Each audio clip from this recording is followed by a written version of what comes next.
হঠাৎ একদিন একটা বিয়ের দাওয়াত পেলাম, তাও আবার আমার ক্লাস ফ্রেন্ডের।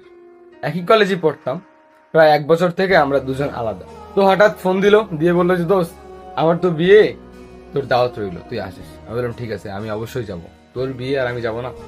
তো তারপর চলে গেলাম রাঙ্গামাটি বিয়ে খাওয়ার জন্য। তো প্রায় 3-4 ঘন্টা বাসে জার্নি করার পর পৌঁছে গেলাম সেই বিয়ে বাড়ি। ফ্রেন্ডের সাথে দেখা করলাম, বললো যে দোস্ত তুই যে আসলি এত দূর জার্নি করে, 3 দিন তো থাকতেই হবে আমার বাসায়। তখন বললো যে আরে কালকে বিয়ে, আজকে গায়ে হলুদ। আমি বললাম যে ও তাহলে 3 দিন কেন, কালকে তোর বিয়ে খেয়ে চলে যাবো। তখন বললো না দোস্ত না, তুই আমার সাথে আমার শ্বশুর বাড়ি অব্দিও যাবি, ঠিক আছে?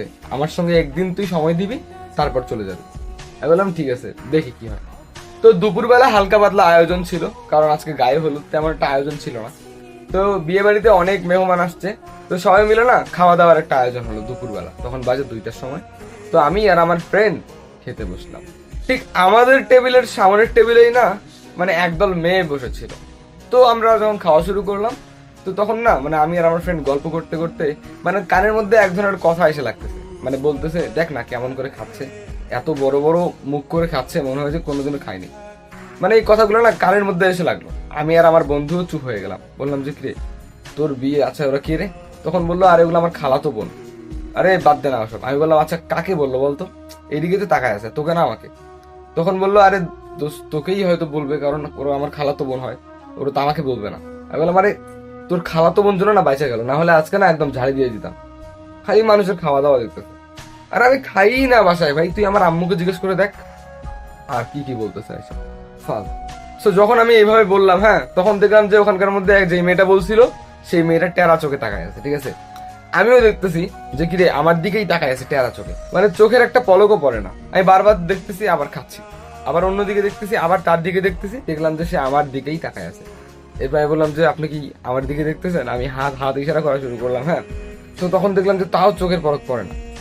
ভাবলাম যে কিরে মেয়েটার চোখ আবার মানে উল্টা উল্টাটা কি, মানে এমনি তাকায় আছে, সত্যি কি আমাকে দেখতেছে নাকি মানে অন রোগ টোক এমনি তাকায় আছে। যাই হোক, খাওয়াটা শেষ করলাম, বন্ধুকে বললাম দোস্ত দেখতো মেয়েটা এমনি তাকায় আছে কেন। তো যখন আমার বন্ধু দেখলো ও মা, তখন আবার ঠিক মানে বুঝলাম না কাহিনীটা। এরপর যখন আমার বন্ধু মানে ওইদিকে না তাকায় অন্যদিকে তাকায়, আমি যখন দেখলাম ও মা আবার আমার দিকে তেরা চোখে তাকায় আছে। ও অদ্ভুত রে ভাই। তো তারপরে ওখান থেকে চলে গেলাম, প্রায় রাত হলো, ফ্রেন্ড সহ একটু বাইরে গেলাম সিগারেট খাওয়ার জন্য। তো খেয়ে দিয়ে আসলাম প্রায় 10টা বাজে। বিয়ে বাড়িতে অনেক সুমসাম হয়ে গেছে, অনেকেই ঘুমাইছে, ঠিক আছে? আমি আর আমার ফ্রেন্ড থাকবো। তো আমরা বিছানায় গিয়ে শুইলাম। ঘরের মধ্যে তো সিগারেট খাওয়া যায় না।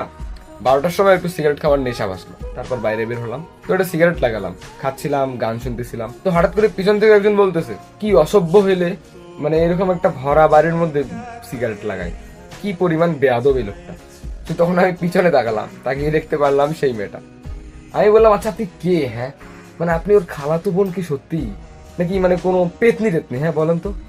না আপনি আমার দিকে তখন এমন ভাবে তাকাইছিলেন, মানে এক এক পরত পড়তেছে না। আচ্ছা আমি কি করছি বলেন তো? আপনি আপনি তখন আমার নামে এরকম করে বললেন কেন যে আমি খাই বেশি, কোনোদিন খাই নাই, মানে এগুলো কি বলতেছেন আপনি? হ্যাঁ, এরকম করে যখন বললাম, তো তখন সে বলে যে দেখুন আপনার সাথে কথা বলার আমার মোটেও ইচ্ছে নেই। আপনি আমার ভাইয়ের বন্ধু তো কি হয়েছে, আপনি তো আমার বন্ধু না। সো আমার সামনে বেশি তিরিং বিরিং করবেন না, ভালো হবে না। এরকম থ্রেড দিয়ে চলে গেল। আমি তো অবাক হয়ে গেলাম, কি রে ভাই কি করলাম আমি, আশ্চর্য। তো যাই হোক, তারপর সিগারেটটা শেষ করে রুমে গেলাম। রুমে গিয়ে ফ্রেন্ডকে বললাম আচ্ছা তোর এই বোনটার নাম কি রে, মানে এত ঝগড়ি কেন? মানে আমি সিগারেটটা লাগাইলাম দোস্ত বাইরে গিয়ে, মানে কেউ নাই, আমি দেখে শুনে লাগাইছি। ও মা পিছন থেকে হুট করে কই থেকে আইসে যেন বলতেছে আমি নাকি বেয়াদব, মানে এই ভরা বাড়ির মধ্যে নাকি সিগারেট লাগাইছি। আচ্ছা আমি তো মানে সেভ করে লাগাইছি তাই না, মানে এমনি বলার কি আছে? তখন আমার ফ্রেন্ড হাসতে হাসতে বলে আরে একটু এরকম বাদ দে না এসব। বললাম ঠিক আছে। তো তারপরের দিন বিয়ে, চলে গেলাম নাচতে নাচতে বিয়ে করতে, সরি বন্ধুর বিয়ে দিতে, নিজের বিয়েটা তো হবে না। যাই হোক, তারপরে ওর সাথে গেলাম। তো আমি আমার ফ্রেন্ডের সাথে দাঁড়াইছিলাম, অনেকেই মানে হাসি ঠাট্টা করতেছে, ইয়ার্কি করতেছে ওই পক্ষের লোকেরা, হ্যাঁ।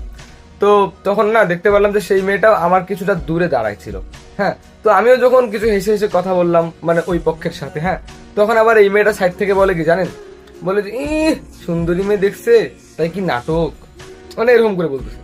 আবার মাথা গরম হয়ে গেল, বললাম যে আপনার সমস্যাটা কি? হ্যাঁ।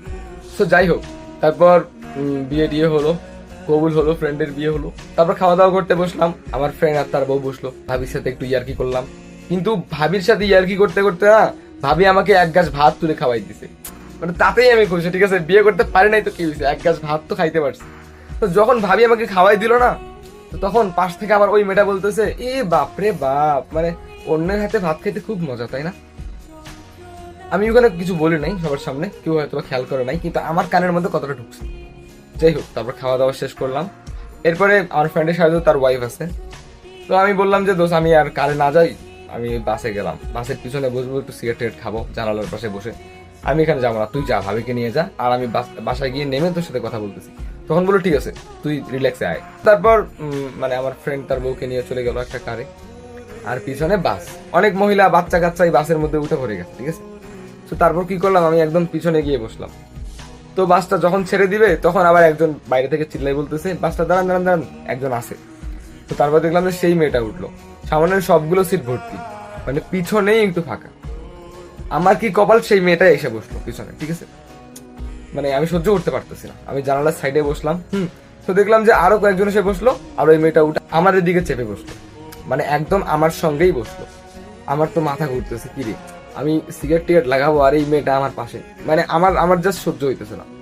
তো তখন দেখলাম যে মেয়েটা চুপচাপ বসে আছে, আমি ভাবলাম যে হয়তো বা টের পাবে না, আমি একটু জানালার বাইরে সিগারেটটা লাগাই।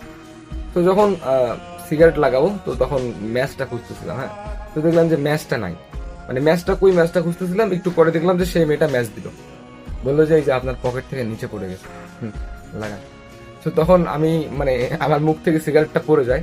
এরপর আমি বললাম যে আরে আমি আমি লাগাইতাম না, আরে এই হাতের মধ্যে ফোন তো, তাই সিগারেটটা কই রাখবো, ভেঙে যাবে পকেটে রাখলে, তাই মুখের মধ্যে ধরে আছি, আমি আসলে লাগাইতাম না, আমি সব জায়গায় সিগারেট খাই না। তো তখন বললে, হ্যাঁ আপনি খুব সাধু বান্দা, আপনি লাগান, সমস্যা নেই, কেউ দেখলে আমি যখন এখানে বসে থাকবো তখন কেউ সন্দেহ করবেন আপনাকে, আপনি খেতে পারেন। তো তারপরে আমি